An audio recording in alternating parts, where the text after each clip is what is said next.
So I want to say hello and welcome. My name's Kelly Kaufman. I'm a planner with Cleveland Metroparks, and we're really excited to be just kicking off the very beginning of this project. Metroparks is one of 5 partners, so we're all equal partners in this effort, and you'll hear from some of the other folks as we get into the presentation. But we're really here to kind of introduce the effort and hear from you as much as possible. So with that, I'll turn it over to Mary Morton, the project manager.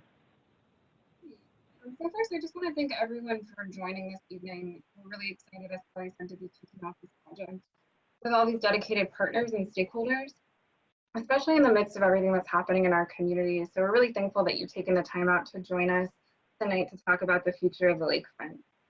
So just before we get started, I want to go over a couple of housekeeping things, just so that you're aware. So we've muted everyone and disabled the full chat functionality just for this first portion of the presentation. You'll have plenty of opportunities to ask questions and discuss a little bit later in the presentation. However, if you do have any technical issues, you can message. We have a couple of co-hosts kind of floating around, and we'll try to troubleshoot any issues that might arise. So also, just a notice, we are recording the meeting for posting on the website a little later for folks who can't join tonight, just as a notice. So let's get started. So I just want to give a brief overview of the structure of today's meeting. So we're really going to start with this short presentation to answer really the who, what, and where of the Cheers project. So why are we really here tonight? What is the gist of the project? Then we're going to spend the majority of the time really hearing from all of you. We're going to have a series of breakout groups that I'll explain a little bit later. I promise they're not scary, they'll be fun. And then after that, we'll come back together in the larger group to hear what the groups have discussed. So just starting off, what is Cheers? We want to kind of explain what the study is. So Cheers is really just a short way of referring to the study's longer, more voluminous name, which is the Cleveland Harbor Eastern Embayment Resilience Study. And what this really is a community-focused resiliency plan for the Eastern Cleveland Lakeshore. The overarching goal of this study is really to ensure that we're embracing the lake as an asset for future generations. And we're going to do this by leveraging nature-based solutions to improve the environment, reconnect adjacent communities and neighborhoods to this amazing asset, enhance public health and wellness, bolster the economy, and improve onshore and in-water habitats. So you might be wondering where exactly we're focusing. Where is the study? So this map is really helpful in terms of putting it in perspective to downtown. So the study area itself kind of reaches from St. Clair Avenue out to the Federal Breakwall in the water, and then from the Lakefront Nature Preserve down to the other side of East 45th Street. So since some of you might be really familiar with this area, but others might not, we wanted to do a quick kind of virtual tour of some of the key areas within the study area for those of you who might be less familiar. One thing to note as we walk through these areas is that the ownership along the lakefront really varies from different agencies, including Metroparks, the city, and the port, as well as a series of private owners. So starting at the Lakefront Nature Preserve, something that you all might know pretty well, this is a great natural asset that is operated by the port. It's a former landfill that really provides now an immersive nature experience with walking and hiking trails and opportunities for birding. So moving on a little bit, we have the East 72nd Fishing Area, which is located in North Gordon Park, which as many of you know who are from Cleveland, Gordon Park was once a large waterfront park, but is now divided by I-90. This area includes picnicking areas, access to walking and biking trails.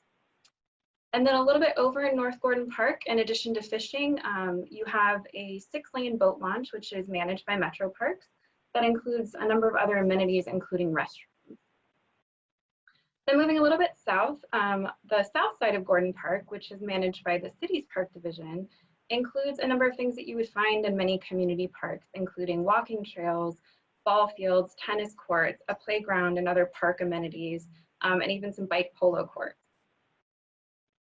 Then moving over to the 55th Marina, this space provides picnicking amenities, fishing, as well as dining at the E55 on the Lake restaurant. It also provides a fully stocked bait shop and marina store, wet slips, and a 1,200-foot fishing platform. A little further along the lakefront, you'll find the Shoreline Apartments, which is a 5-story, 160-plus unit private apartment building that's right along the water.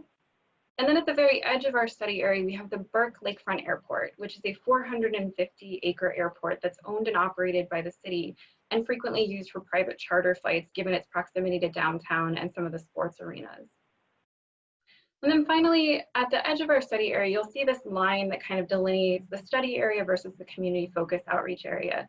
And while the study is really focused on the lakefront and the connections to and within that area, we're really focusing also on what we can do in the adjacent areas. How do we better connect those neighborhoods to this important asset? So we really want to look at some of this fabric, which a lot of it is industrial, but there are some residents and folks who live in these communities that we want to make sure we're reaching, in addition to the broader Cleveland community. So I'm going to kick it over to Kelly, who's going to talk a little bit about some of the partners that are involved in the study. Yeah, great. So as I mentioned, there are 5 partners in the project. We have the City of Cleveland, Cleveland Metroparks, Ohio Department of Natural Resources, Ohio Department of Transportation, and the Port of Cleveland. The partners got together and submitted a successful grant application to the National Fish and Wildlife Foundation. We were the only award in the state of Ohio, so we're really honored and excited. But I'd like to go through each partner and let them explain just a little bit about what drew them to the project and what they're excited about. So with that, I'll start with City of Cleveland, Director Collier. Yes, good evening, everyone. Thank you all for being here. As many of you know, the City of Cleveland has been engaged with development along our waterfront for a number of years now, starting with the development of the waterfront district plan. For the last decade, we've been implementing aspects of that plan, starting from the West Shoreway, moving into the core downtown, and now focusing on the eastern waterfront. One of the big reasons for the work that we've been doing with the waterfront is really to try to increase access by all Cleveland residents and making sure that our waterfront is more seamless. As you know, our waterfront is bisected by the I-90 Shoreway and also rail lines. So a lot of the work that we've been focusing on is really breaking through and punching through, trying to correct the wrongs of the past. We truly believe that the water fronts that we have in Cleveland, both our lake and riverfront, is God's gift to the community, and everybody should have access to it. And in order for that to happen, we have to make sure that we involve everyone in the process. So we're looking forward to making sure that we not only get quality development, but we prioritize people over development. And when I say prioritizing people over development, that means that we have to create publicly accessible spaces and places for every resident in the city of Cleveland to feel comfortable coming to. And that's going to really be important for how we develop our land resources and making sure that we have an appropriate mix of development activity and public spaces and making sure those integrate in the appropriate way. So we look forward to making sure that this initiative yields those outcomes, and we look forward to working with you all and the rest of the community. And lastly, I just want to say that one of the things that's so important about these processes is making sure that we're engaging everyone and that we are getting diverse inputs into these processes. And we're going to really hold everyone's feet to the fire with respect to doing the extra work that it's going to take to get diverse voices to these tables. And on that note, I'll turn it over to Metroparks. Okay, great. Thank you so much, Freddie. So on behalf of Cleveland Metroparks, you know, we're thrilled to be at the table with these partners. Since taking on the Lakefront Reservation, we've really seen the community embrace the parks, but we're here to see how can we expand park habitat, expand park features, and expand park programming while we forge better connections with the community. So, you know, Freddie, you said it so well. We're really here to listen, and we're also counting on folks that are on the call tonight or that are stakeholders to really help us reach out and draw in as many people to this process as possible. So with that, I'll turn it over to Steve from the Ohio Department of Natural Resources.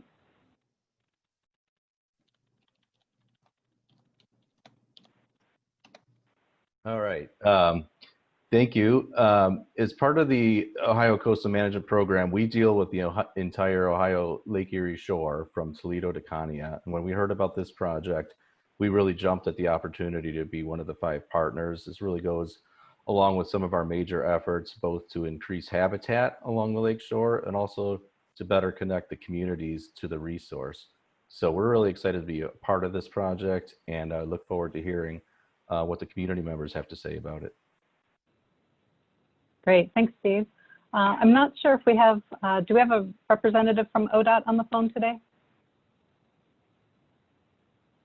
Okay, so the Ohio Department of Transportation obviously has a big piece of infrastructure just adjacent to the study area with I-90, and they were happy to join the effort so that as part of the study, we can look at maybe some innovative ways to protect existing infrastructure from that serious wave action on Lake Erie. And with that, I believe Linda Sternheimer from the port has joined us. Yes, I'm here. Welcome Great. everyone on behalf of the Port of Cleveland. We're really excited about this planning study for many reasons that our partners have already mentioned, but being the manager of Cleveland Lakefront Nature Preserve, which I want to make one correction, was a former confined disposal facility. So it was filled with sediment from the river, and we're very excited to look at creative ways that we could use more sediment from the river to increase habitat along the shoreline and also hopefully provide access to the public to the lakefront. And again, just welcome. Really excited to hear everyone's feedback and to work with these 4 partners. Okay, wonderful. So we are really just at the beginning stages of the process and working on the outreach. We have been able to engage folks representing public agencies and organizations that are working in the project area. So you'll see the list of folks participating in the project team to help direct the project. And then we have a pretty wide stakeholder committee. And I know we have a lot of folks from both of these kind of levels of project teams joining us tonight. So thanks again for your dedication to the project and for helping us try to communicate, just as broadly as possible and listen to as many voices as possible. So with that, I think we'd like to go ahead and introduce the consultant team. Earlier this year, we were really fortunate to have just a completely robust response to our request for qualifications for the project. So we heard from teams from across the country, as well as a lot of really qualified teams here in the Cleveland area. And we as the partners, decided that the firm of WRT and their partners, Great Ecology and KS Associates, were really the greatest fit of national expertise and local talent. And so we're thrilled to have them. So Mary, if you could share a little bit more about your firm's work, that'd be great. Absolutely. Who we are an urban design, planning, architecture, and landscape architecture firm with offices in Philadelphia and San Francisco. And our role in this project is really going to be to orchestrate the process for both the community engagement and the design aspects with our great partners, Great Ecology and KS. So, we work nationally. We work all over the country, working on both East and West Coast. And we really believe in a vision of the world where there's a full access to fundamental rights such as clean air, water, suitable housing, access to open space, and places to recreate are available to all while promoting environmental improvement, social equity, and economic and ecological resilience, really focusing on some of that stuff that Freddie was referring to in terms of making sure that this is both ecologically resilient, but also, socially resilient. So the plans that we work on, whether it's both in March in California, this project, or some of our projects in Florida and Pennsylvania, really explore ways that we can create flexible and resilient designs and solutions that can adapt to a changing future. Ones that combine innovative design solutions with practical implementation considerations and parameters. And that's what we're going to be doing throughout this process, is trying to find the balance between the human and community needs and the needs of the environment and hydrology. So with that, I want to kick it over to Damian Holinsky from Great Ecology to just talk a little bit about Great Ecology and their firm. Sure, thank you. My name is Damien. I'm with Great Ecology. We are a team of ecologists, landscape architects, and planners. We have offices in San Diego, New York, and Denver. And like WRT, we work nationally. Our focus is ecological design. So our role in this project is going to be help the team and learn from the community to understand what the existing habitat is within the project area, what the potential opportunities are for habitat restoration, and how those two can integrate with the urban fabric that's already there. We have a host of projects. The image you see on here is a project we worked in New York City called Hunters Point South, where we were able to work with a project team to establish wetlands where they didn't exist before by bringing in dredged sand and building a break wall on the outside. So this is one example of an idea that we can kind of create restored habitat in an area that wasn't there before. And we're very excited to learn from the community, learn from everybody else on the project area and what you're interested in doing and helping achieve it. Great, thank you, Damien. And I'm just going to kick it over to Mark from KS to just talk a little bit about their local experience as well. Hi, I'm Mark Senser. I'm from KS Associates. I'm a coastal engineer and lead our coastal engineering group at KS. And we really have a team of really talented engineers that specialize in coastal engineering and specialize in really working for the most part along the Lake Erie shore. Our team has a lot of experience working in Cleveland Harbor and working on the type of improvements and the type of projects that we're expecting are going to be sort of recommended by this study, by this planning effort. Part of the planning effort is to determine if the projects are feasible from a constructability standpoint, from a standpoint of the really intense forces on Lake Erie, and also from getting permits and permittability, and ultimately from a cost standpoint to make sure that we have a good understanding of the project budgets when we get through the planning study. And then we're also hoping to develop some of the recommendations through to preliminary designs as part of the study. So we'll jump in and work on that once we get to that point, as far as doing design for some in-water and hopefully some shoreline improvements in this area. Great, thank you, Mark.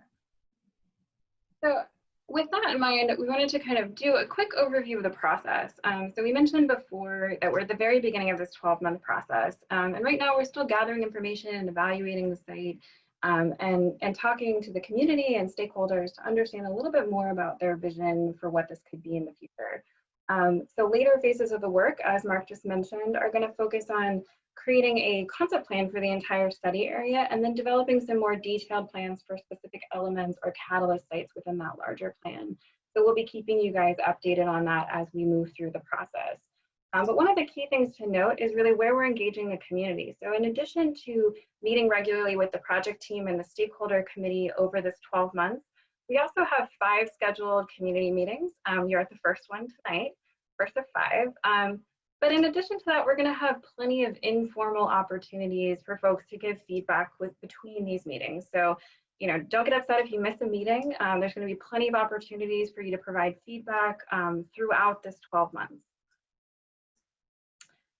And with that, I just wanted to touch a little bit on engagement in general. We're in a bit of an unusual time. We're navigating the ins and outs of a public health crisis, as well as a social and economic crisis. So we really want to make sure that we're doing the work, as Freddie said, to make sure that this process is as equitable and robust as possible. So we've developed a kit of tools that we're going to use throughout the process. And this is not, the only things we're going to do. We're going to, continue innovating throughout to see what's working best with the community. But we're really focusing on what can we do at home and digitally, as well as what are some of those in-person things that we can do while still adhering to public health guidance.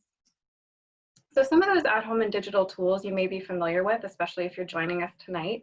You may have already seen the website. We're going to continue to add to this. clevelandmetroparks.com/cheers is really going to serve as a central hub for information about the project. So if you want to know, what we did at a last meeting, look at a previous meeting recording, or understand where we are in the process, that's where you can access a lot of that material. We really want this process to be as transparent and equitable as possible.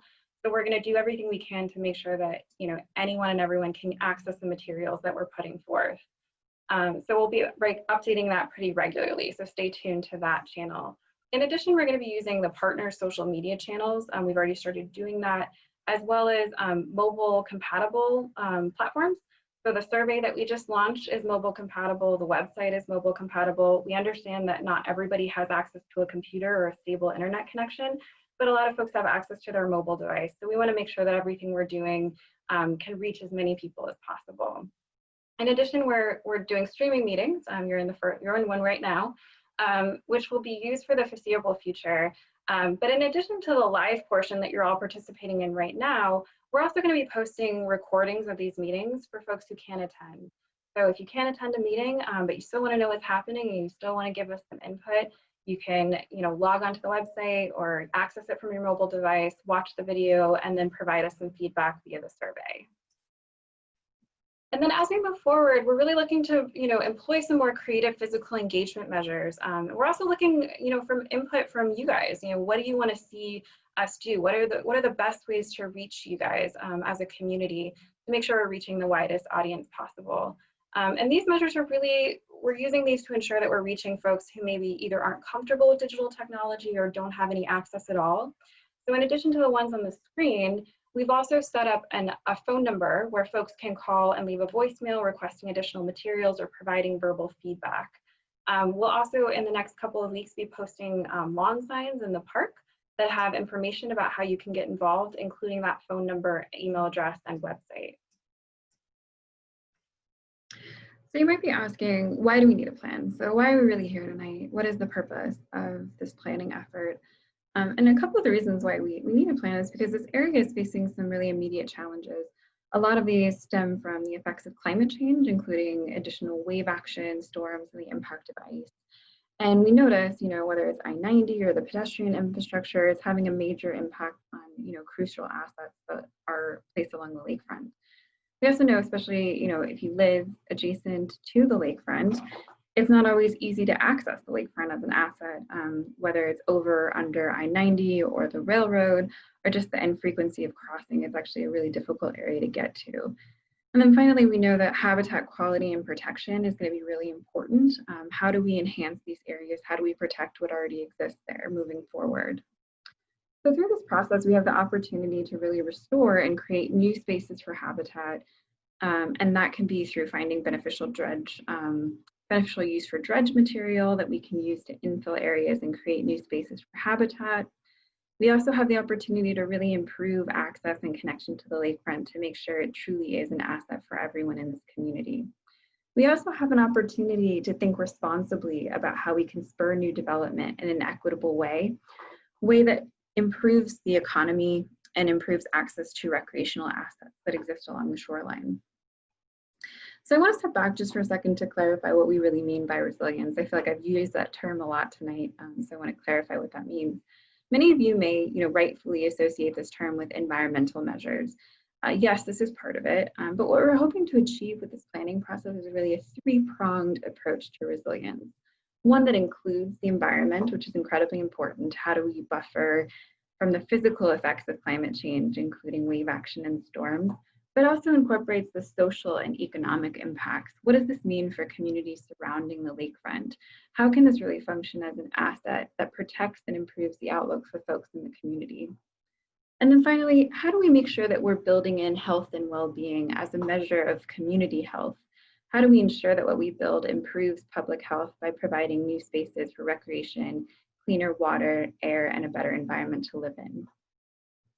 And all of this wraps up in what we're really calling Embrace the Lake, which is our tagline through this process. And what we mean by that is really trying to strike a balance between these three competing needs: the needs of the community and the needs of nature and the needs of water in this case.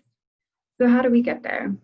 Well, we know that the lakefront has changed over time, responding to recreation trends, whether it was boating and swimming in the early part of the century, and even now where you have additional boating and paddleboarding, to fishing, providing a great connection to the lakefront and the water for folks in the community. Also providing additional education opportunities, connecting people to their ecosystem, to the natural world around them has been incredibly important, whether it was the Trailside Museum to now, a new generation of environmental stewards who are interested in these types of assets and education. And also connecting residents to water. This is incredibly important. Something we've heard from a lot of folks is that they want to be able to touch the water. They want to be able to have a better connection to it. And while we know that infrastructure has isolated neighborhoods, whether it's I-90 or the railroad tracks, and environmental protection has been slow at times. New investments and environmental spaces and recreation amenities have really set the momentum moving forward. And having such committed partners associated with this study really sets us up for a revitalized Eastern Lakefront, which is what we're here to really talk to you all tonight. So we've heard from a lot of stakeholders so far, but we really want to hear from you. You know, folks have really shared, you know, what they're currently doing, a lot of the efforts that are adjacent to the neighborhood. But it's really important, and what we've heard from a lot of folks is how do we connect better to the neighborhoods that are adjacent to the lakefront and make sure that they are using this as both a natural but also a recreational asset. So we want to hear from you. So we're going to do a series of breakout groups. We're really at the very early stages of the study. So we want to hear from you about what you think. What are your concerns, your vision, your idea for this area? So we're going to be assigning folks randomly, but if you would like to join a Spanish or Mandarin facilitated breakout group, please let us know in the chat box as soon as possible, and I will assign you to a room with a facilitator who will help translate materials for you. Once you're in your rooms, your facilitator is going to have some questions to get the discussion going, but feel free to speak openly, you know, share your ideas while also being respectful to other members of the group. Each group is going to have a concept board, which will help you log feedback in a graphic way. Will also help you navigate the area and be able to put down some place-based pieces of information as you go through your conversation. With about 5 minutes left in your breakout groups, I'll be issuing a warning so that you can wrap up your discussions and get ready to rejoin the larger session. I'll also be floating in and out, so if there's any questions or issues, please feel free to ping me and I will try to address them as soon as possible.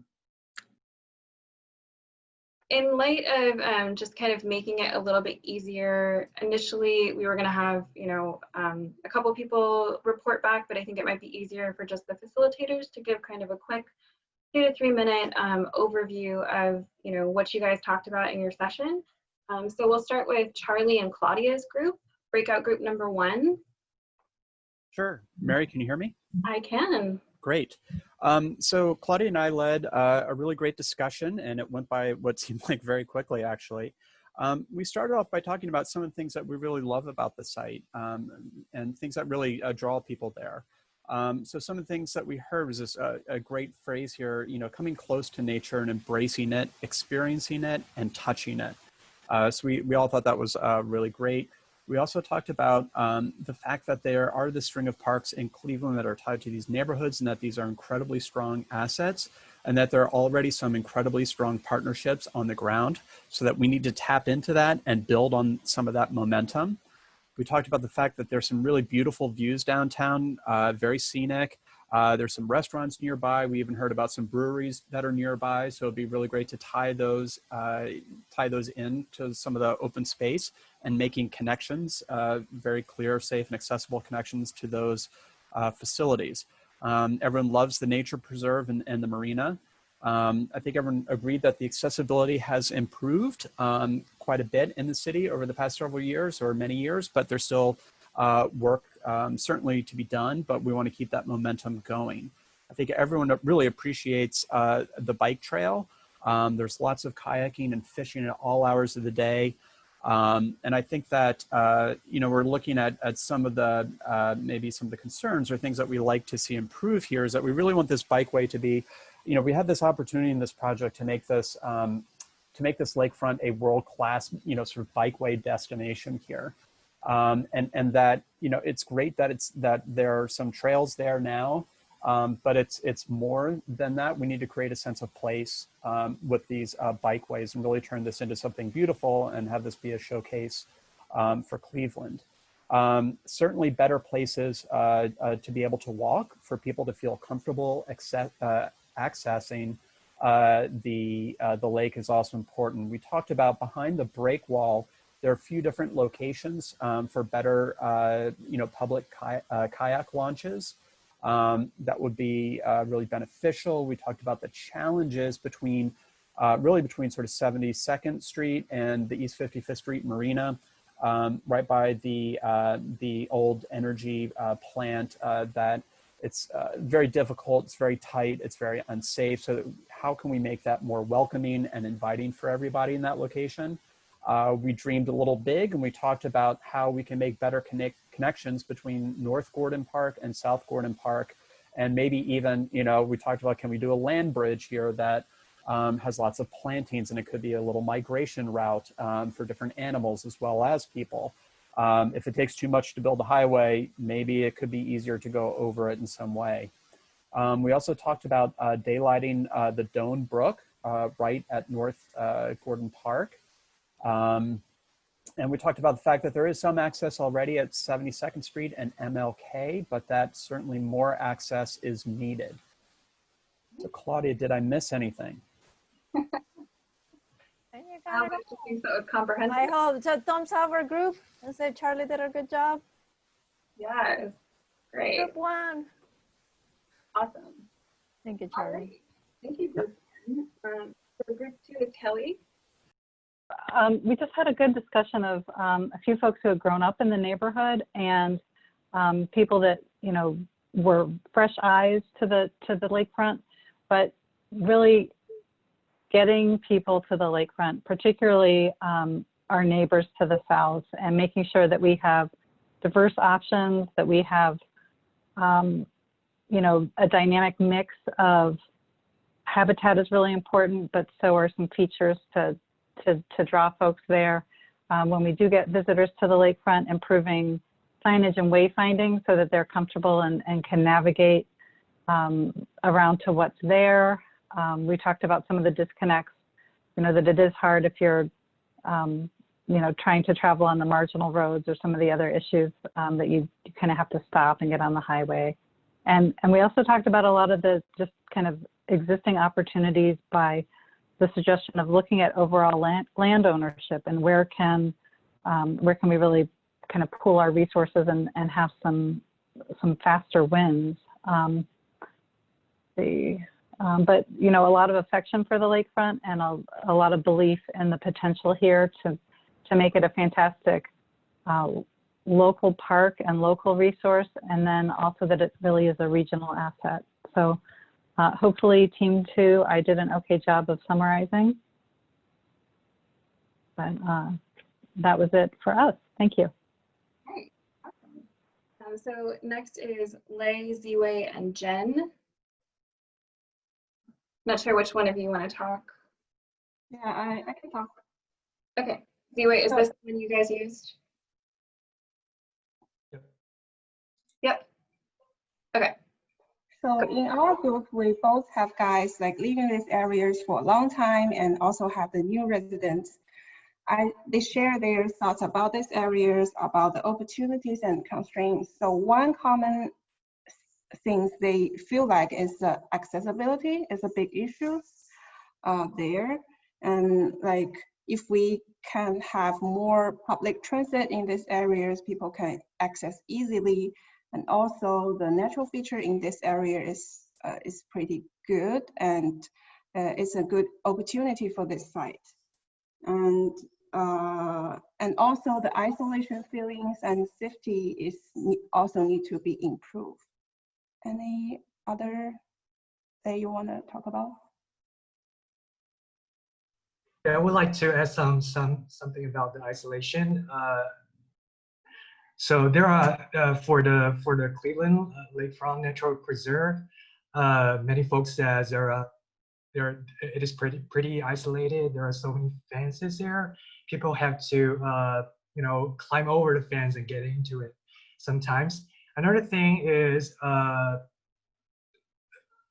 people would like to create several, you know, amenities in order to, you know, secure small children, to secure small children, and small kids can, you know, play around the lakefront, you know, in a safe way and don't get hurt. So yeah. Great. Awesome.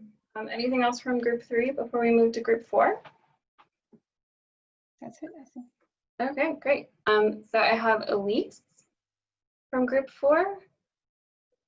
Yep, thanks, Mary. We had a lot of folks in our group affiliated with some of our project stakeholders, so coming at it from a perspective of professionals, but also users of the space, and saw great opportunity there.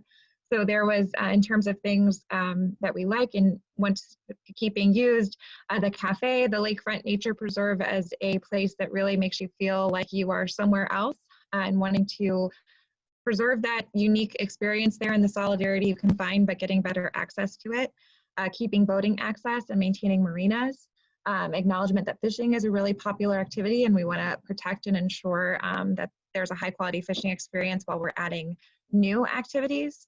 There was a lot of discussion about stronger connections into neighborhood, particularly north-south connections to get to the lake.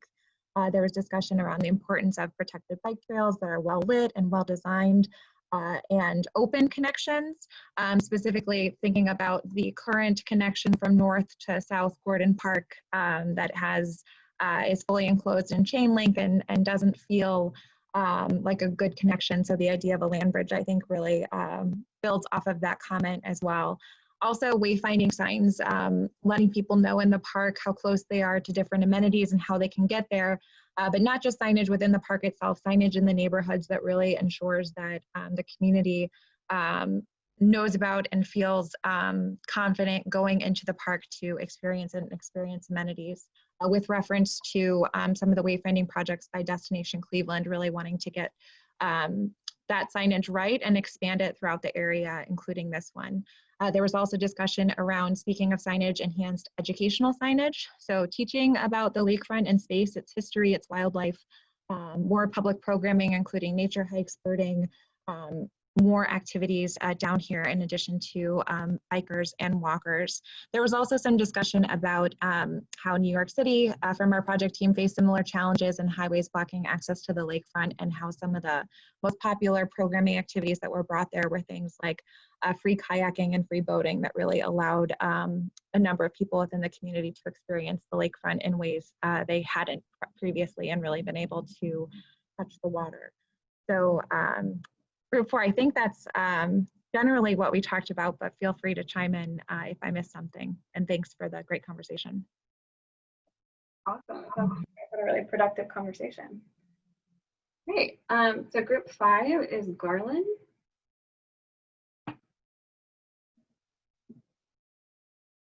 Garland.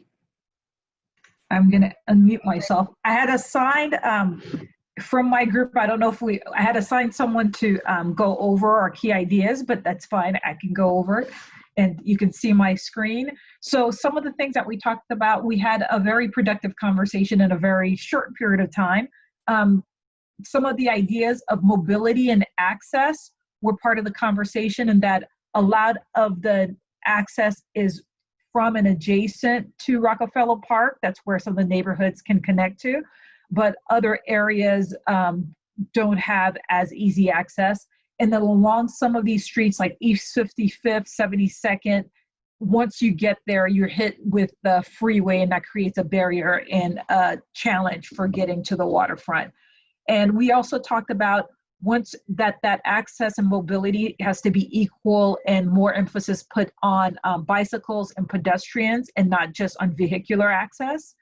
And that in terms of recreation, once folks are on the waterfront, some of the park spaces are well used, and in some of the spaces may not be as well used because the way that people are doing recreation and the types of activities that they're engaged in may have changed, so that it's going to be necessary to reevaluate those spaces and see whether or not are there fields that can be put to other uses if they're not well used, and can better support the community that's there. Folks came up with really great ideas about what some of those recreational amenities and activities that can be done that can enrich the community both economically as well as providing recreation. One is to provide boat tours with residents as a way to build engagement and support for the waterfront, to make sure that local residents are engaged and who live nearby and actually participate and get out to the waterfront.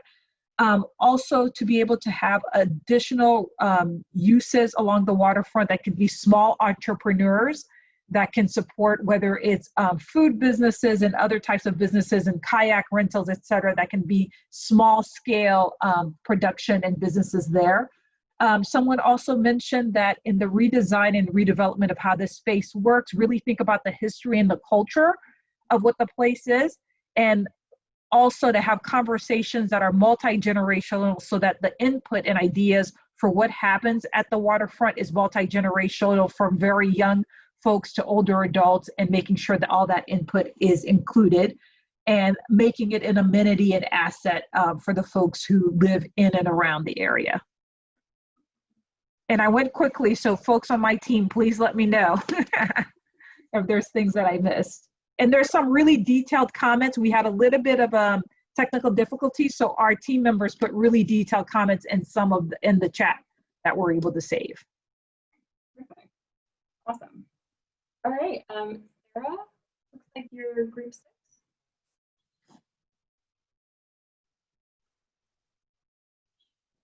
Are you able to unmute yourself? If not, I can. Okay, there we go.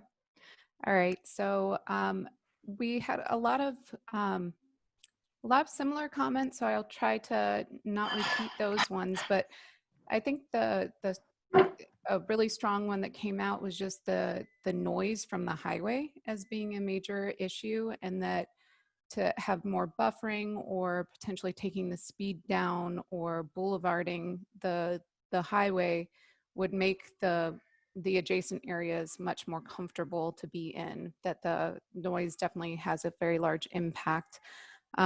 Also comments about liking the existing trail, the lakefront trail, but needing better connections and also more circuits for running and biking, so more loops and things. Also the comment of needing more north-south connections, and that the existing bridge over the highway connecting South Gordon to North Gordon Park can be a little bit scary and not well utilized. So having other better connections. And then some simple things too, like the median on East 72nd Street. There's just a lot of concrete. Actually, that was a comment overall, a lot of concrete all over this area. But you could take that median space and create some green infrastructure that would help with the water quality, but then also provide a more, visually pleasing entryway into the neighborhood and to the park area.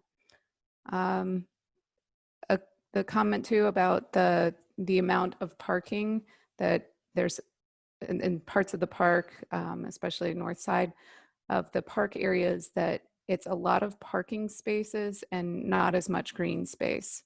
So perhaps some assessment of the parking or any way to redesign to maximize green space. And then I would say finally, that having more housing options and having a land acquisition strategy where, especially around Kirtland Park, there's some space available, that not everything gets developed, that there is space held for additional green areas, and that to really look at housing options and having a broad range of housing options as a development opportunity where you're not saving things for green space. So different housing types and different price points. And hopefully that's encompasses most of it. Great, awesome. All right, group 7, Chris.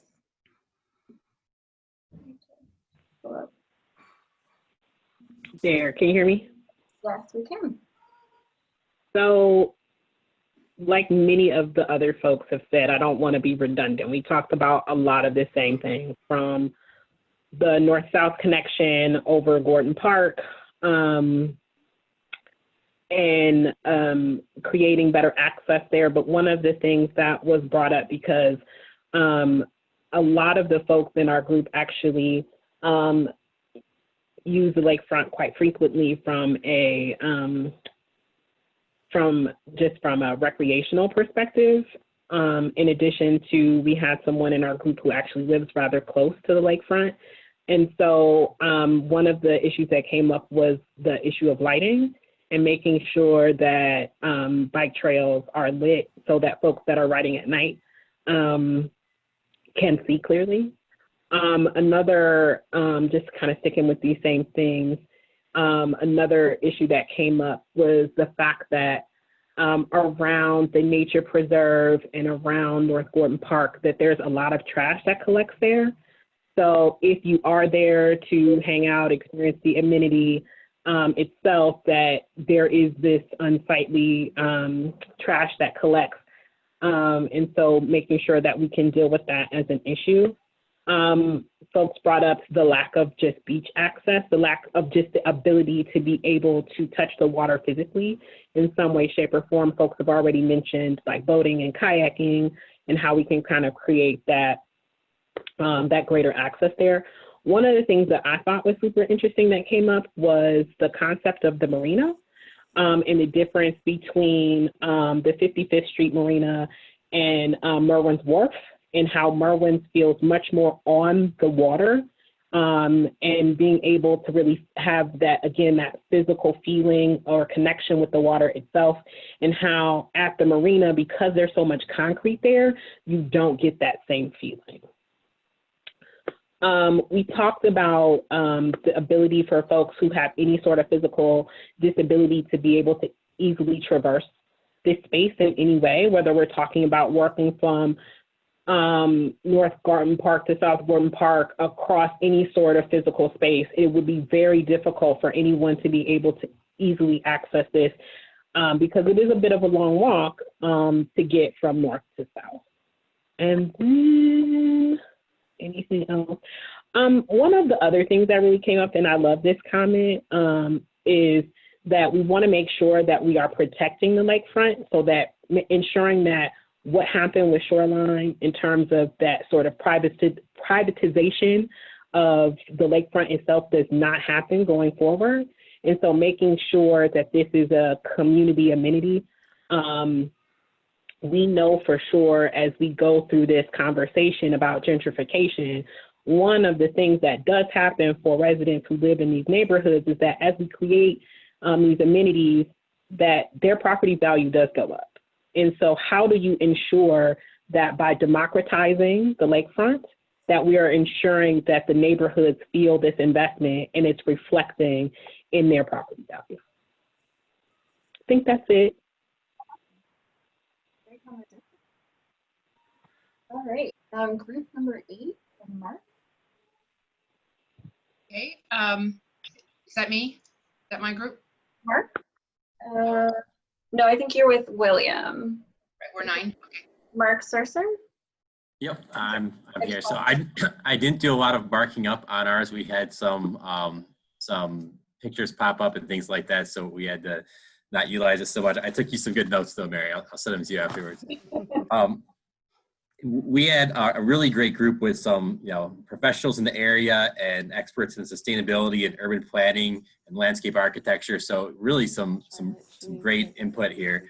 We talked about daylighting Donebrook also, and the opportunity that Donebrook could be for the area. The opportunity that Cleveland Lakefront Nature Preserve is, and that it's maybe a little underutilized. And a lot of the same things that came up in the other groups in terms of access. One of the things I thought was interesting that was mentioned in our group was the possibility of utilizing the bluff on the south side of the railroad track to give you some overlooks over this area and out over the lake, using the elevated bluff that's there already. We also did talk about the sound isolation and the potential to do any buffering from I-90. So we had a great discussion, and I'll fill you in a little more afterwards, Mary, since I didn't get to make so many pretty notes for you. Yeah, sorry you had to deal with that in your breakout group. In the future, we'll have better ways of mitigating that. But I appreciate your patience on that. Cool. Great. So group 9, I think, is Elaine and William. Not sure which one of you wants to chat about it. I was taking notes, so why don't I just kind of read off? And again, lots of similarities, but some common themes are a green connector bridge to connect both sides, both for people and wildlife. Birding. Lots of people in our group mentioned Cleveland Lakefront Nature Preserve and Donebrook. And you know, kind of the estuary concept of getting Doan Brook and creating even a learning lab or a nature center for that. Handicap accessibility, including on the Cleveland Lakefront Nature Preserve. Beach, you can get to the water, but you can't quite touch it. So a couple comments about beach. Fishing, but more amenities. Fish cleaning stations. Safety, general safety, safety from injury. It's very hardscape, potholes, uneven pavement, rocks, fun to climb on, but you can also fall in and fall through. Even back to touching the water, places to wade in it. Talked about perhaps a nature center, picnics, and safe places for the non-motorized marine traffic to be separated from the motorized marine traffic. Awesome. Anybody want to add? Great group. Thank you. Sounds like it. Anyone have anything else before we move to the last group? All right. Keiko, last but not least, group number 10. I have to unmute myself. We don't have much on the past, and despite the fact that we're having technical challenges here, I think Damien and myself and great group discussion and tag team to just continue to talking. So hopefully we can pick up from the recording, and we have great folks for the long residents and newer residents, but everyone passionate about the asset that here the lakefront has and how we can connect it. I don't want to do redundant as other folks said, there's the similarity coming up, and Damien, and we also assigned Kelly as a representative, so everyone, both of them can chime in if I missed anything. But here, obviously, the safety and connection, and particularly sort of riding a bike along the I-90, they have access in a bike route, but it feels not safe, and it can be much more create a safe and enjoyable route, as well as connection toward to the lakefront to be multiple source and multiple way to go there through the public transportation, biking and car and pedestrian. And if we can create multiple access and connection and stronger connection from south to north, that would be tremendously asset and much more utilized. And a couple of question and answer, what is attracted you here? And obviously the nature preserve has a great asset, and gonna go there often and gonna be exposed a different type of diverse nature and richness, and seeing so many different habitat. And one thing is to stand out, and I think that's important from my point, is to kind of understanding larger context in terms of the habitat and ecological aspect to make sure that those network is connected and maximize that. And another thing is also the relate to the bike ride and bike trail to be make sure this asset can be, it could be regional asset or beyond. It's like a belt line in Atlanta, and to make sure it has the potential and sort of the seed in there to kind of bring out to the most and max from that point to the connection and bike rail. Damien, do you have anything you want to add, or Kelly? Is it Charlie? I can ask you to unmute. That was very good. I'll just add, there was a talk of, this connection to get to the park, but then how this park connects to others, right? So there's a really strong birding at the Lake Nature Preserve, but there's other birding along the shoreline in other parks. So as we think about this park, how does this connect to other assets, other amenities, and how we can build along the entire waterfront to sort of build up the entire community and connect the city to other places. Great. Great. Sounds like a lot of groups have really productive conversations, and there's a lot of great comments. I'm looking forward to looking back through the notes and listening to the recordings of all of that. So just, I know we're about 10 minutes over, so I just want to wrap up and just say again, thank you so much for participating. Sorry about the minor snafu we had a little earlier. I promise, next time we'll have all those kinks worked out. But again, we're just really excited to embark on this journey with everyone in the community. We hope that you'll stay tuned to the website and the social platforms and also our partners for updates as we move along. We're going to be looking to schedule the next community meeting sometime in late August or early September, so stay tuned for that. But in the meantime, we have a user survey that's live on our website. There's a QR code on the screen that you can scan right now to take it on your mobile device. You can also go to our website and access it there. Please invite your friends, your family, anyone who might be interested or who lives in the neighborhood or lives in any adjacent neighborhood to join in on the conversation by taking the survey and attending the next meeting. We'll be posting the recordings of this meeting as well as the PDFs of the entire presentation and some of your concept boards in the next few days. So stay tuned on the website to see that. Kelly, any other wrap-up comments before we let everyone enjoy the rest of their evening?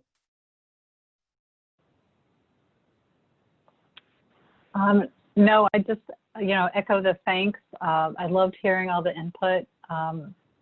I'm not sure, Freddie, do you want to say anything in closing? Just to say, I'm thankful that you had this level of participation. I would be remiss if I didn't say that, we need to really make sure that with this level of participation, that we're really intentional about getting a diverse set of individuals participating in a process like this. I believe the participation exceeded almost 80 some odd, 90 people, which is tremendous, but I just think we need to make sure that, throughout the process, we engage more residents in the neighborhood and, be creative about getting that input because I think it can be very robust, if we continue to engage at a high level. Absolutely. And I think some of the comments that came forward and some of the group forums are going to be crucial figuring out those, for me, some of those communities that we really need to work harder to reach out to throughout this process. So we're going to be working with the partners and the stakeholders to come up with some smaller engagement activities we can do in between. So we're really getting the maximum amount of participation we can get. Thank you. So thank you all again, and I hope you have a great evening, and we'll be in touch.